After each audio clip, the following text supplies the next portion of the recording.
To another, North Dakota is the top honey producing state in the country, and like many other producers in the state, beekeepers had a reduced yield of honey in previous years due to a difficult drought.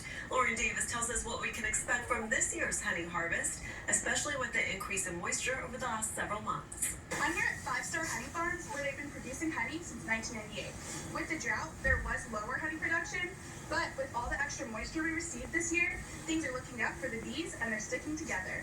Over the last few years, the drought reduced the crop yield across the state, and that included honey. Beekeeper William Nissen says less moisture means less honey made. If you don't have moisture, you don't have nectar, which what the bees haul. So a lot of counties are really affected by the drought. So yeah, crop was off, especially in them dry counties. He says he has beehives in 9 counties across the state, and in the Northwest, the bees had a decent amount of honey. Nissen has already started extracting honey this year, and he says things are looking good so far. They could definitely be up. I mean, if anybody from North Dakota can just drive around and see a lot more flowers. Last year we were looking at a lot of brown, but this year there's a lot of flowers yet.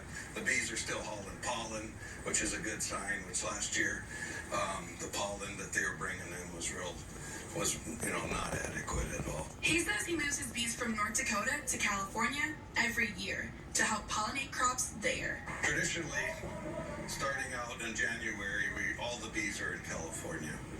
And first part of May, we move them all up to North Dakota, get them all spread out.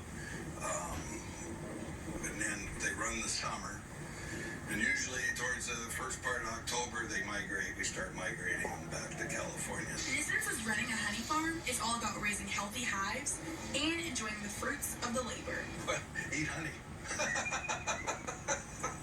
That's what it's all about, is raising honey and keeping bees alive, which is probably the biggest challenge to any beekeeper, is keeping good, healthy hives. We got a lot of nemesis out there that we fight all the time. In Minot, I'm Lauren Davis.